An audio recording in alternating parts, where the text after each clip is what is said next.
શું એવું બની શકે કે હજારો વર્ષ જૂની કોઈ ભાષા ભવિષ્યના સુપર કમ્પ્યુટર્સને ચલાવે? આ સવાલ જ કેટલો અજીબ લાગે નહીં? પણ આજે આપણી પાસે એક ગુજરાતી અખબારનો લેખ છે જે આ જ દાવો કરે છે.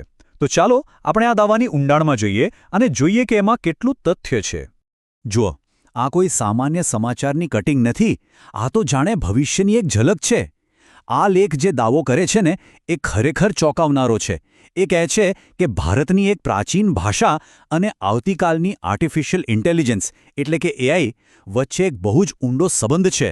મતલબ, વિચારો તો ખરા, આપણો ભૂતકાળ આપણા ભવિષ્યને કેવી રીતે આકાર આપી શકે છે. અને આ રહ્યો એ મુખ્ય દાવો. સીધો અને સ્પષ્ટ, ભવિષ્યમાં કમ્પ્યુટર સંસ્કૃત પર ચાલશે. 1 મિનિટ માટે વિચારો. અત્યારે આપણે જાવા, પાયથન, સી++ આ બધી ભાષાઓની વાત કરીએ છીએ. અને આ લેખ કહે છે કે આ બધું ભૂલી જાઓ, ભવિષ્ય તો સંસ્કૃતનું છે. આ તો ટેકનોલોજીની દુનિયામાં ખળભળાટ મચાવી દેવો વિચાર છે. પણ આવો દાવો કરવામાં કેમ આવી રહ્યો છે? તો સવાલ એ જ છે, આ કેવી રીતે શક્ય બને? હજારો વર્ષ જૂની એક ભાષા અને બીજી બાજુ એકદમ આધુનિક બ્રેન જેવી એઆઈ ટેકનોલોજી. આ બંને વચ્ચે સેતુ ક્યાંથી બંધાય? વેલ, લેખમાં આના માટે કેટલાક બહુ જ રસપ્રદ કારણો આપ્યા છે. ચાલો એને એક પછી એક સમજીએ. તો મુદ્દાની વાત, આટલી બધી ભાષાઓ છે દુનિયામાં, તો પછી સંસ્કૃત જ કેમ? લેખ પ્રમાણે આનો આખો જવાબ સંસ્કૃતના બંધારણમાં જ છુપાયેલો છે. એનું જે સ્ટ્રક્ચર છે ને, એ જ એને કમ્પ્યુટર માટે એકદમ પરફેક્ટ બનાવે છે. અને આ જ વાત સમજવા જેવી છે. જુઓ, આપણી રોજબરોજની ભાષાઓ છે ને, એમાં બહુ ગૂંચવણ હોય છે. એક જ શબ્દના કેટલા બધા અર્થ. જેમ કે અંગ્રેજીમાં આપણે રન શબ્દ લઈએ. He is running, run a business, my nose is running. હવે માણસ તો સમજી જાય, પણ કમ્પ્યુટર બિચારું કન્ફ્યુઝ થઈ જાય. પણ લેખ કહે છે કે સંસ્કૃતમાં આવું નથી. એમાં કોઈ અસ્પષ્ટતા માટે જગ્યા જ નથી. એના નિયમો જાણે ગણિતના સૂત્રો હોય, એકદમ સ્પષ્ટ, ચોક્કસ. અને આટલી બધી ચોકસાઈ આવી ક્યાંથી? તો એની પાછળ એક મહાન વિદ્વાન છે, પાણિની. એમણે સંસ્કૃત વ્યાકરણ માટે લગભગ 4000 સૂત્રો બનાવ્યા. હવે સૂત્ર એટલે શું? બસ એને ટૂંકા, સ્માર્ટ અને એકદમ લોજિકલ નિયમો સમજી લો. અને આ નિયમો એટલા પાવરફુલ છે ને કે આખી ભાષાને કમ્પ્યુટર પ્રોગ્રામ જેવી બનાવી દે છે. એટલે જ કમ્પ્યુટર માટે સંસ્કૃતને સમજવું એકદમ સહેલું બની જાય છે. તો બસ આ જ કારણ કે સંસ્કૃતનું બંધારણ નિયમો પર આધારિત છે, લેખ દાવો કરે છે કે એ artificial intelligence, robotics, machine translation જેવી અત્યાધુનિક ટેકનોલોજી માટે એકદમ ફિટ બેસે છે. સિમ્પલ વાત છે, જ્યાં ભૂલને કોઈ અવકાશ ન હોય ત્યાં સંસ્કૃત જેવી ભાષા સૌથી બેસ્ટ વિકલ્પ બની શકે છે. અને હા, આ કોઈ હવામાં વાત નથી થઈ રહી.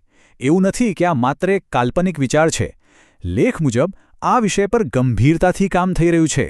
અમેરિકાની મોટી યુનિવર્સિટીઓમાં રિસર્ચ ચાલી રહ્યું છે. ત્યાંના વૈજ્ઞાનિકો સંસ્કૃતના આ ગણિત જેવા ગુણધર્મોને સ્ટડી કરી રહ્યા છે, જેથી એની તાકાતનો ઉપયોગ ભવિષ્યની ટેકનોલોજી માટે કરી શકાય. પણ આખી વાર્તામાં એક મજેદાર ટ્વિસ્ટ છે, એક ઐતિહાસિક વ્યંગ, જેને કહી શકાય આયરની. જ્યારે આપણે આજના આ સંશોધનને ભૂતકાળની નજરથી જોઈએ ને, ત્યારે આખી વાત વધુ રસપ્રદ બની જાય છે.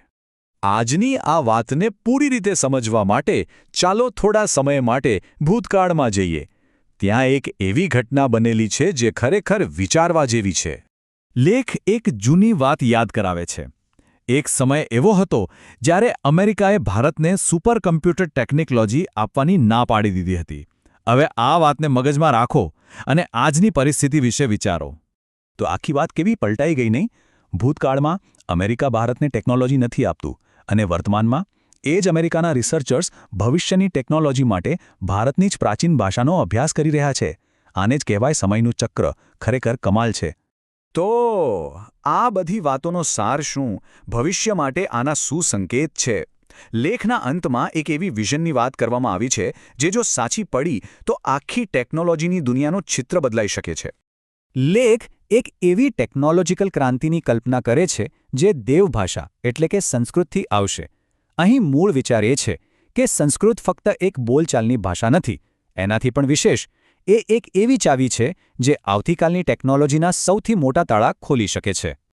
તો આખી વાતનો નિચોડ આ જ છે. એક પ્રાચીન તર્કબદ્ધ સિસ્ટમ આજની કમ્પ્યુટિંગની સૌથી મોટી સમસ્યાઓનો ઉકેલ લાવી શકે છે. આપણો ભૂતકાળ અને આપણું ભવિષ્ય, આ બંનેનું આવું જોડાણ ખરેખર બહુ ઊંડી વાત છે. અને અંતે આ બધી ચર્ચા પછી આપણા મનમાં એક મોટો સવાલ રહી જાય છે. શું આવતીકાલનો કોડ, ભવિષ્યની ટેકનોલોજીનો કોડ ખરેખર હજારો વર્ષ જૂની સંસ્કૃત ભાષામાં લખાશે? હવે આનો જવાબ ભલે જે પણ હોય, પણ આ વિચાર એ પોતે જ કેટલો રોમાંચક અને અદ્ભુત છે, નહીં?